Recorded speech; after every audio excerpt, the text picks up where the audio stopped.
Welcome to Cook and Bake with Samer. I'm making some mashed potatoes today to have it with our roast that we were baking as well, with our chuck roast. Find that on my videos. So what I have here is 6 medium size. I'm using russet potatoes. That's what I had. That's what I wanted to use. I have them here. I cut them into, like pieces this big, as you could see. What I'm going to add in here is a couple teaspoons of salt. Later on, I will need 1 teaspoon of salt when we're making them into the mashed potatoes. So here we go.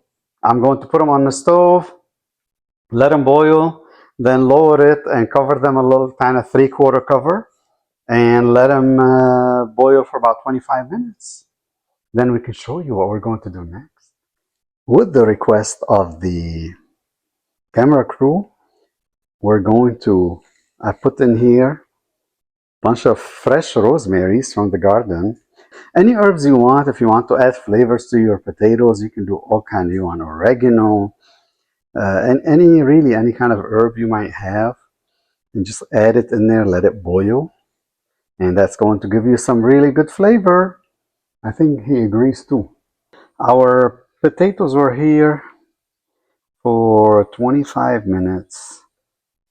But I'm going to take this out and throw it. Be careful, this will be hot. I'm going to strain the potatoes first, and then we'll put them back in here. And there. So what I have in here is it's like a strainer, and back in here, we're done. That's it. So let's mash the potatoes before we start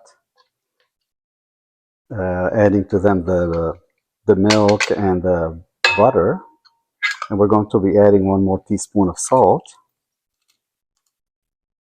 There we go. This is beautiful.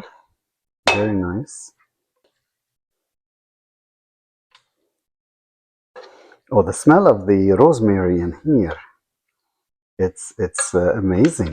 This little addition is going to be very, very fun and tasty. Should put a little less. But there we go.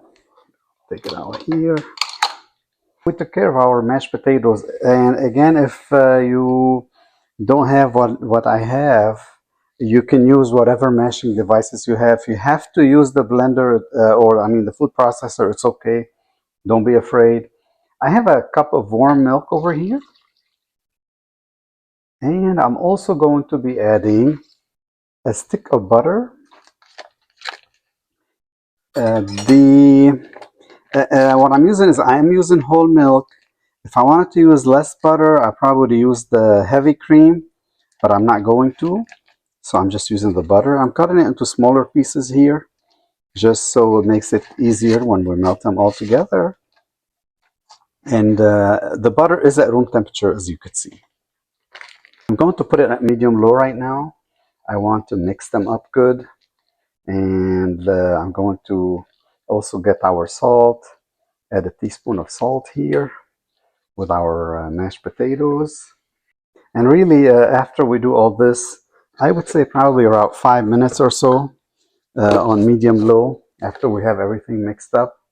And also do the popular demand. We are going to add, we opted to use the freshly dried rosemary. Teaspoon. We're adding a teaspoon. It was approved.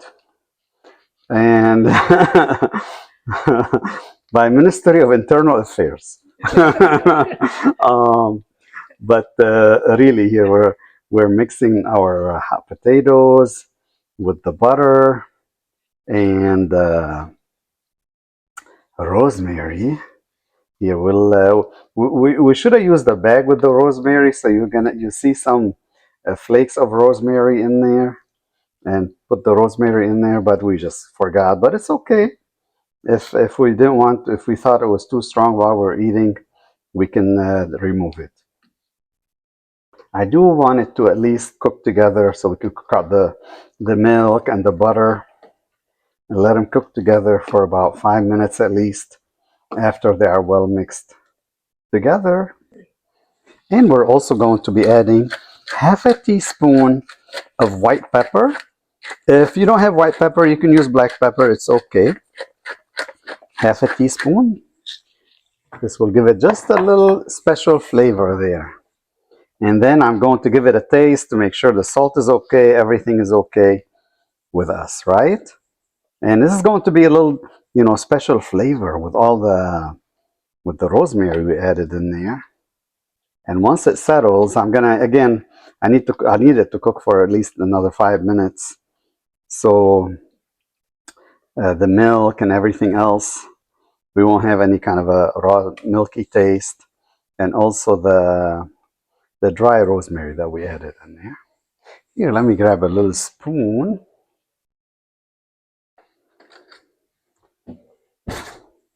Look at the smoothness of these potatoes. Oof. It's like butter.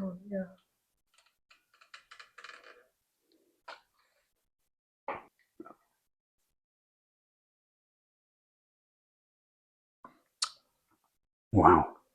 Oh, that rosemary, you are right. You are right with the rosemary. Woo-hoo. What a special flavor we have. Yeah. Oh, this is excellent. This is excellent. Here you go. Try it now. Look at that with that half a teaspoon of black pepper. It just, you don't taste peppery. It just brings out all those flavors together. I'm sorry, white pepper with the half a teaspoon of white pepper. It's not going to make it peppery in any way. It just brings out that special flavor in there. Again, 5 more minutes and we will be done. All right. Don't forget to subscribe. Watch me on your favorite and follow me and share and like and on your favorite social media networks. Okay. We'll show you in a minute. We'll put a little plate together. We'll eat it together. Okay. All right. Don't go anywhere. And also don't forget, if you like a little bit of the juices or all those juices from the roast beef, to put them on the potatoes like I did. There's the roast beef. Let's put a little bit of mashed potatoes here. Mm.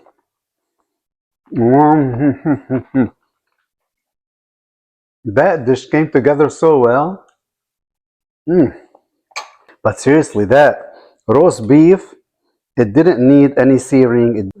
There you go. You're welcome. That is awesome. That is so delicious. Very good. You have to try it. Seriously, all these ingredients, they just come along completely different taste than when you're tasting everything separate. I always love mixing special foods together to come up with the special flavors. Until next time, don't forget to follow, subscribe, and share. Take care. Bye-bye.